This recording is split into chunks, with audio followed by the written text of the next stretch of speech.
നിളാതീരത്ത് 1000 വർഷങ്ങളായി ഒരു ക്ഷേത്രം നിശബ്ദമായി നിലകൊള്ളുന്നു.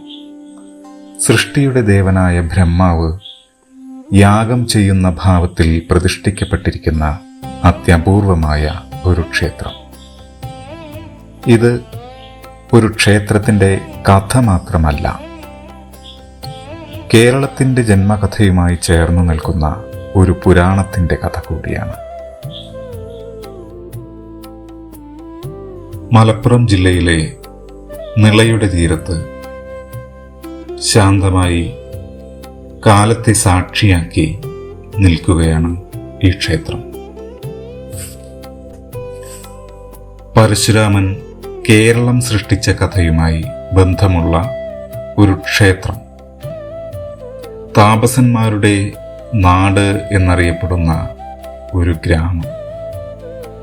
സപ്തനദികൾ സംഗമിച്ചു എന്ന് വിശ്വസിക്കപ്പെടുന്ന ഒരു പുണ്യഭൂമി. ഇനി ഒരു കഥയുണ്ട്. മഹർഷി ജമദഗ്നിയുടെ ആശ്രമത്തിലെത്തിയ രാജാവായ കാർത്തവീര്യാർജുനൻ അവിടുത്തെ കാമധേനുവിൻ്റെ അദ്ഭുത ശക്തി കണ്ട് അത് ബലമായി കൊണ്ടുപോയി. ഇത് അറിഞ്ഞ പരശുരാമൻ രാജാവിനെ യുദ്ധത്തിൽ വധിച്ചു. പ്രതികാരമായി കാർത്തവീര്യാർജുനന്റെ പുത്രന്മാർ മഹർഷി ജമദഗ്നിയെ കൊലപ്പെടുത്തി. പിതാവിന്റെ മരണം കണ്ട പരശുരാമൻ പ്രതിജ്ഞ ചെയ്തു, അധർമ്മം ചെയ്യുന്ന ക്ഷത്രിയരെ ഭൂമിയിൽ നിന്ന് 21 തവണ ഇല്ലാതാക്കും. പ്രതിജ്ഞ പൂർത്തിയാക്കിയ ശേഷം ആ പാപത്തിൽ നിന്ന് മോചനം നേടാൻ പരശുരാമൻ ഭൂമി മുഴുവൻ ബ്രാഹ്മണർക്ക് ദാനം ചെയ്തു. അങ്ങനെ അദ്ദേഹത്തിന് സ്വന്തമായി ഒരു തുണ്ട് ഭൂമി പോലും അവശേഷിച്ചില്ല. അപ്പോൾ സമുദ്രദേവനായ വരുണനെ പ്രാർത്ഥിച്ചു. വരുണന്റെ നിർദ്ദേശപ്രകാരം ഗോകർണത്തിൽ നിന്ന് തന്റെ മഴു തെക്കോട്ട് സമുദ്രത്തിലേക്ക് എറിഞ്ഞു.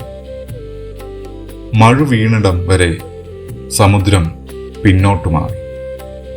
ഗോകർണം മുതൽ കന്യാകുമാരി വരെ ഒരു പുതിയ ഭൂവിഭാഗം ഉയർന്നു വന്നു. ഈ ഭൂമിയെയാണ് പിന്നീട് കേരളം എന്ന് വിളിച്ചതെന്നാണ് ഐതിഹ്യം. എന്നാൽ പുതിയ ഭൂമി താമസയോഗ്യമല്ലായിരുന്നു. പരശുരാമൻ ദേവന്മാരോട് ഇവിടെ ഒരു യാഗം നടത്താൻ അഭ്യർത്ഥിച്ചു. ആ യാഗത്തിന്റെ യജമാനൻ ബ്രഹ്മാവും സഹധർമ്മിണി സരസ്വതിയുമായിരുന്നു. യാഗം പൂർത്തിയാക്കിയ ശേഷം ബ്രഹ്മാവിന്റെ സാന്നിധ്യം ഇവിടെ എന്നേക്കുമായി നിലനിർത്താൻ പരശുരാമൻ ബ്രഹ്മപ്രതിഷ്ഠ നടത്തി എന്നാണ് പ്രാദേശിക ഐതിഹ്യം. അതിനാലാണ് ഇന്നും ഈ ക്ഷേത്രത്തിൽ ബ്രഹ്മാവ് യാഗം ചെയ്യുന്ന യജമാനന്റെ ഭാവത്തിൽ പ്രതിഷ്ഠിക്കപ്പെട്ടിരിക്കുന്നത്. ഇന്ത്യയിൽ ഇതുപോലൊരു പ്രതിഷ്ഠ അത്യപൂർവമാണെന്ന് വിശ്വസിക്കപ്പെടുന്നു. ഈ യാഗവുമായി ബന്ധപ്പെട്ട മറ്റൊരു വിശ്വാസവും ഇവിടെയുണ്ട്. യാഗസമയത്ത് സപ്തനദികൾ ഇവിടെ സംഗമിച്ചുവെന്നാണ് പറയപ്പെടുന്നത്. അന്നുവരെ പ്രതീജി എന്നറിയപ്പെടുന്ന നദി പിന്നീട് ഭാരതപ്പുഴ എന്ന പേരിൽ പ്രശസ്തമായതായും പ്രാദേശിക ഐതിഹ്യം പറയുന്നു. ഇത് മാഘമാസത്തിലെ മകന്നാളിലായിരുന്നുവെന്നും വിശ്വാസമുണ്ട്. മഹർഷിമാരും താപസന്മാരും ഒത്തുചേർന്ന ഈ പ്രദേശം ആദ്യം താപസനൂർ എന്നറിയപ്പെട്ടു. കാലക്രമേണ ആ പേര് തവനൂർ ആയി എന്നാണ് ഐതിഹ്യം. മറ്റൊരു വിശ്വാസമനുസരിച്ച് പുതിയ കേരള ഭൂമിയിൽ ധർമ്മവും വിദ്യയും ഐശ്വര്യവും വളരാൻ ലോകസൃഷ്ടിയുടെ അധിപനായ ബ്രഹ്മാവിന്റെ അനുഗ്രഹം അനിവാര്യമായിരുന്നു. അതിനാലാണ് പരശുരാമൻ ബ്രഹ്മാവിനെ ഇവിടെ പ്രതിഷ്ഠിച്ചതെന്നാണ് വിശ്വാസം. ഇന്നും വിദ്യ, ബുദ്ധി, സൃഷ്ടിപരമായ കഴിവ്, സന്താന സൗഭാഗ്യം എന്നിവയ്ക്കായി ആയിരക്കണക്കിന് ഭക്തർ ഇവിടെ എത്തുന്നു.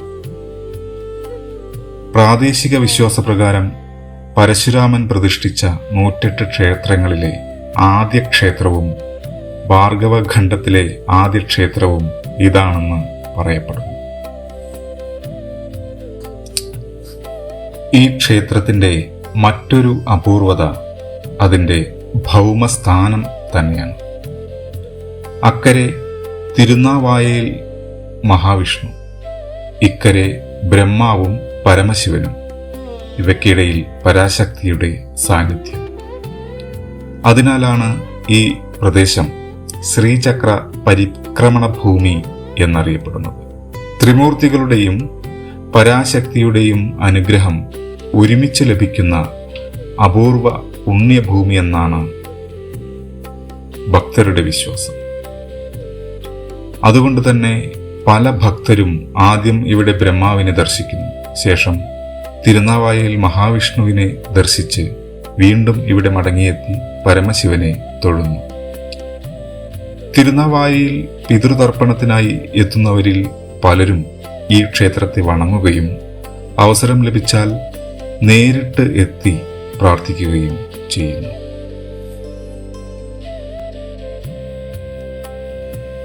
നിങ്ങൾ ഒരു ഭക്തനല്ല, ഒരു പ്രകൃതി സ്നേഹിയാണെങ്കിലും രാവിലെയോ വൈകുന്നേരമോ ഭാരതപ്പുഴയുടെ ഈ തീരത്ത് കുറച്ചു സമയം ചെലവഴിച്ചാൽ ഒരു തപോവനത്തിൽ ഇരിക്കുന്ന അനുഭവമാണ് ലഭിക്കുക. അത്രയും ശാന്തവും സ്വച്ഛവും ആത്മീയത നിറഞ്ഞതുമാണ് ഈ സ്ഥലം.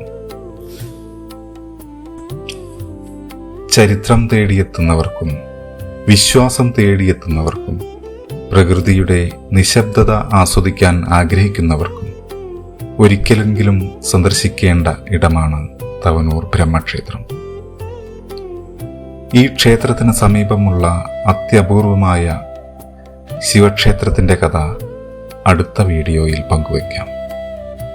ഇത്തരം കേരളത്തിൻ്റെ പൈതൃകവും ഐതിഹ്യങ്ങളും പരിചയപ്പെടുത്തുന്ന വീഡിയോകൾ ഇഷ്ടമാണെങ്കിൽ ചാനൽ സബ്സ്ക്രൈബ് ചെയ്യാനും വീഡിയോ പങ്കുവയ്ക്കാനും മറക്കരുത്. നിങ്ങളുടെ പിന്തുണ മാത്രമാണ് ഈ യാത്രയുടെ ശക്തി.